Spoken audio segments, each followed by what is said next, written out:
খাবতো নোৱাৰো গোটেইখিনি এম্বুলেন্স মাতি লগে মানুহজনক হস্পিটেল পঠিয়াই দিয়া হ'ল আৰু কালি এক্সিডেণ্টটো এইখিনি জেগাতে হৈছিলে এই ফল ধন্যবাদ অনন্যা বা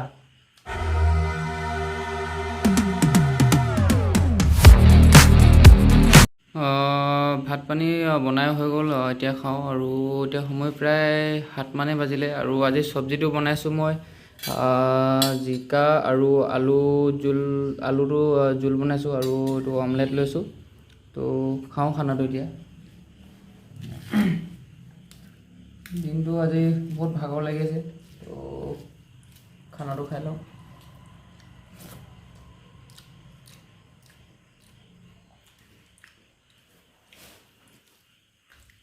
ধুনীয়া লাগিছে খাই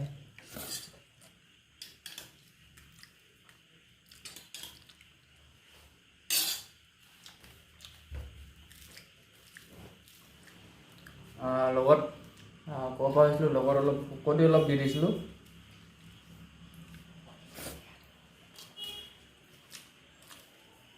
জিকাটো মাছৰ লগত খাই বেছি ভাল লাগে তো মাছটো অনা নহ'ল সেইটো কাৰণে শুকতি আছিলে শুকতি অলপ দি দিলোঁ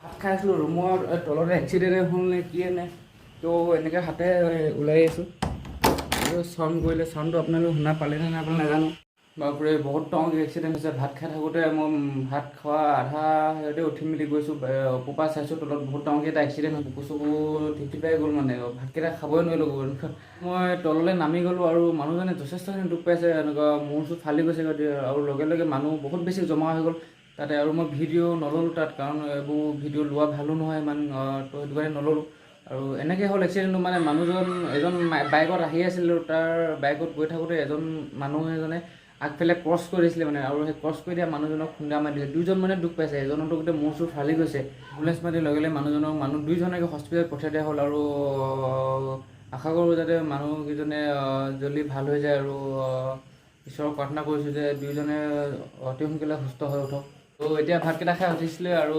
বাইদেউজনীয়ে চেক কৰক কি দি থৈ গৈছে এইটো পকৰা আছে মটৰ আছে আৰু বেঙেনা কি বনাইছে তো থেংক ইউ ৱেলকাম ধুনীয়াকৈ ভাতটো খালোঁৱে যিহেতু ট্ৰাই কৰিম দুটামান খাই দিম আৰু তো খুব ধুনীয়াকৈ বনাই মেলি দিছেহি টেষ্ট কৰোঁ কেনেকুৱা আছে খাবতো নোৱাৰোঁ আৰু গোটেইখিনি বা মানে অলপ আগত ভাত খাই উঠিছোঁৱে বেছি দেৰি হোৱাই নাই ভাত খাই উঠা 10 মিনিটমান হৈছে তো ইমান ধুনীয়াকৈ বনাই মেলি দি থৈ গৈছেহি থেংক ইউ বহুত বহুত ধন্যবাদ আৰু দেখিয়ে কিবা খাওঁ খাওঁ লাগি গৈছে তো পেটটো ভৰি আছে হ'লেও খাইতো যিহেতু ইমান মৰমত দিছেহি তো ট্ৰাই কৰোঁ গোটেইকেইটাই এটা এটা ট্ৰাই কৰোঁ এইটো পকৰা বনাইছে দেখিয়ে মানে টেষ্টি হ'ব নিচিনা লাগিছে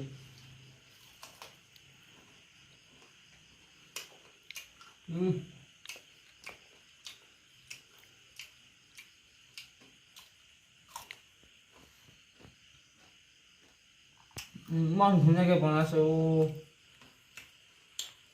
এইটো বেঙেনা ফ্ৰাই চাগে এইটো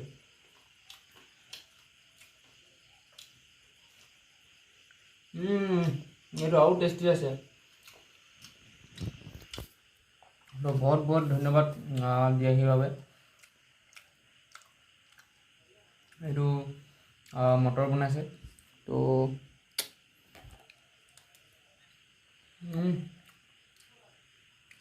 এইটো বস্তু ভাত লগত পাব লাগিছে আৰু ভাল লাগিলেহেঁতেন তো মোৰ পেট ফুলে হৈছে তো এইখিনি এতিয়া থৈ দিওঁ এনেকৈ আৰু এটা খাই দিওঁ তো ৰাতিপুৱাকৈ খাম এনে চাহৰ লগত বঢ়িয়া লাগিব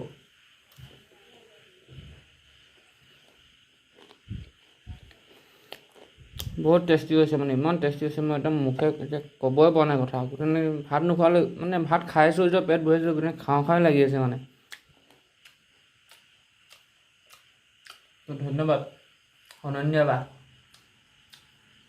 ধুনীয়া বনাইছে কিন্তু তো তো ভাতকেইটাতো খালোঁ আৰু যিহেতু তাৰ উপৰিও আকৌ অনন্যা বাই এইবোৰ পকৰা কিবা কিবি ধেৰ আনি দিছিলে আৰু সেইবোৰ খাই মেলি পেটটো পূৰা ফুল হৈ গ'ল। এতিয়া টোপনি হেঁচা মাৰি ধৰিছে মানে। তো আজি ভ্লগটো ইমানতে সামৰিছোঁ। কাইলৈ আপোনালোকক ৰাতিপুৱা লগ পাই আছোঁ। The next day. তো নমস্কাৰ বন্ধুসকল, গুড মৰ্ণিং। কি খবৰ আপোনালোক? আশা কৰোঁ আপোনালোক সকলোৱে ভালে আছে। আৰু কালি হোৱা দেৰি হ'ল, সেইটো কাৰণে আজি উঠোতে অলপ দেৰি হ'ল। আজি উঠোতে প্ৰায় 9 মানে বাজি গ'ল। তো আপোনালোকক মই কৈছিলোঁ নেক্সট ব্লগত বাংলাদেশ মেইন গেটটো দেখাম বুলি। নেক্সট ভিডিঅ' নহয়, আপকামিং ব্লগত আপোনালোকক মই দেখাম। আৰু বিহুতে আৰু এসপ্তাহমান পিছতে এটা প্লেনিং চলি আছে, এটা ট্ৰেকিঙৰ, অসমৰ হায়েষ্ট পিক তালৈকে গৈছোঁ। তালৈকে যাম আৰু অলমষ্ট প্লেনিং হৈ গ'ল। তো আমি যাম, এসপ্তাহ 2 সপ্তাহ ভিতৰতে যাম। তো আপোনালোকে চেনেলটো ছাবস্ক্ৰাইব কৰি ৰাখক। আৰু সকলোলৈকে ৰঙালী বিহুৰ আগতীয়াকৈ হিয়া ভৰা শুভেচ্ছা জ্ঞাপন কৰিলোঁ। আৰু সমূহ অসমবাসী ৰাইজলৈ ৰঙালী বিহুৰ আগতীয়াকৈ আন্তৰিক শুভেচ্ছা জ্ঞাপন কৰিছোঁ। এবাৰ মোৰ মনটো খুব বেছিকৈ বেয়া লাগি আছে, কাৰণ মই এবাৰ বিহুত ঘৰলৈ যাব নাপালোঁ। আৰু জানেই বিহুত ঘৰত থাকিলে কিমান বেছি এটা ভাল লাগে। আৰু বিহুৰ সময়খিনি ঘৰত থাকি ঘৰৰ মানুহৰ লগত টাইম স্পেণ্ড কৰিলে এটা বেলেগ ধৰণৰ সুখ পোৱা যায়। আৰু সেই সুখটো মই ইয়াত যিহেতু নাপাম, ঘৰলৈ বহুত মনত পৰি আছে, বহুত মিছ কৰিছোঁ। একো নাই, নেক্সট টাইম বিহুটো ঘৰত ভালকৈ মনামগৈ। তো কালি এক্সিডেণ্টটো এইখিনি জেগাতে হৈছিলে। এইফালৰ পৰা মানুহজন আহি আছিলে আৰু যোনজন মানুহ বাইকত আহি আছিলে এইফালৰ পৰা আহি আছিলে। আৰু যোনজনক খুন্দিয়াইছে এইজন এনেকৈ ক্ৰছ কৰিছিলে আৰু এনেকৈ খুন্দিয়াইছে মানুহজনক ডাইৰেক্ট। এইখিনি কাঠৰ এইবোৰ দেখি আছে প্লাইবৰ্ডখিনি, তাত পৰিছেগৈ। তাত লাগিয়ে মানে মূৰ চুৰ ফালি গৈছে গোটেই। এইখিনি জেগাতে হৈছে কালি এক্সিডেণ্টটো। A few moments later. আজি বতৰটো খুবেই গৰম কৰিছে। আজি ফুচকা খাবলৈ মন গৈছে। তো খুব বেছি বতৰটো গৰম কৰি আছে আজি ফুচকাটো নিজে বনাই পিনে খাম আৰু তলৰ পৰা গৈ ফুচকাটো লৈ আহোঁগৈ। তো ফুচকাটো লৈ আহিলোঁ, এইটো ৰেডিমেডে লৈ আহিলোঁ, কাৰণ বাকী এনেকৈতো বেলেগ ইমান ভালকৈ বনাব নাজানো। আৰু বনাব জানিলেও মানে এইবোৰ ৰুটি টাইপত বা ময়দা কিবা আনি মেলি যদি এইটো বনাবলৈ হ'ব হয়, এইখন গৰমত আৰু নোৱাৰে মানে বনাবৰ কাৰণে। তো সেইটো কাৰণে ৰেডিমেডটোকে লৈ আহিলোঁ। এইটোকে এতিয়া তেলত ফ্ৰাই কৰিম আৰু ফ্ৰাই কৰিম, ধুনীয়াকৈ খাম এইটো। তো মটৰ তিয়াই থৈ দিছিলোঁ। তো আলু বইল কৰি লওঁ, কুকাৰটো দি থৈছে, 2টা চিটি লগাই দিম। তো এই মটৰকেইটাও দি দিওঁ ইয়াতে, বইল কৰি লওঁ।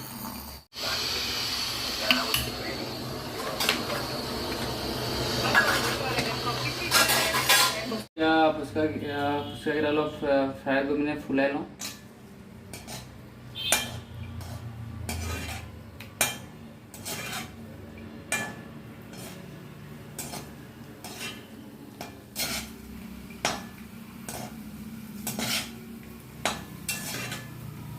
দেখিছে খুব ধুনীয়াকৈ ফুলি গৈছে। তো মানে এইটো এনেকৈ ৰেডিমেডটো অলপ কিনি আনিলে বেছি কষ্ট নহয় আৰু খুব ভাল হয়।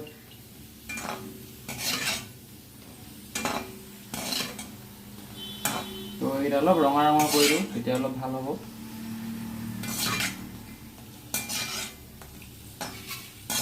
তো এইকেইটা সিজি গৈছে, হৈ গৈছে, ফুলি গৈছে ধুনীয়াকৈ।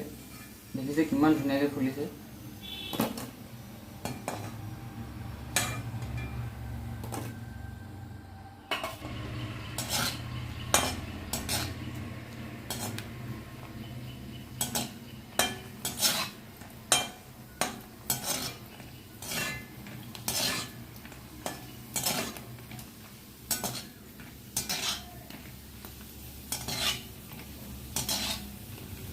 তো মই এইবোৰ চব বনাই কমপ্লিট হৈ গ'ল।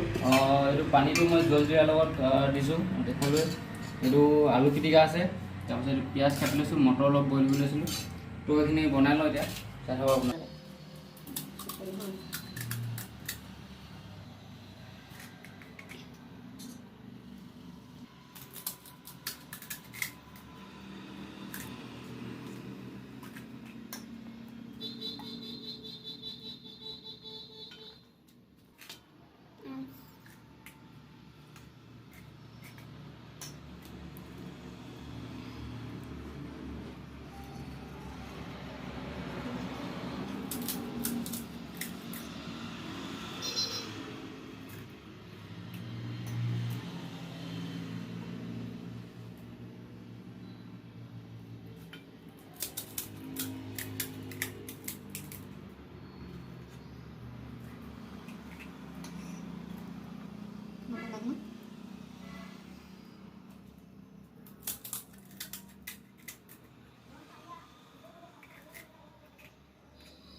এতিয়া এইটো খাওঁ পানী পুৰিটো।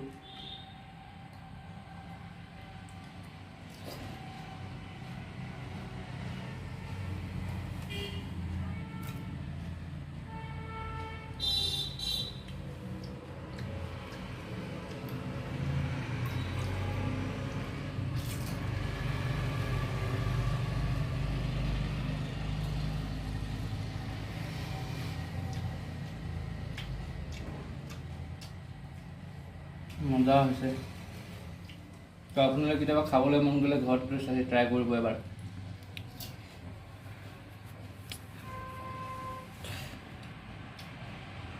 তো আজিৰ ব্লগটো ইমানতে সামৰিছোঁ আৰু নেক্সট ব্লগত লগ পাইছোঁ। Bye bye.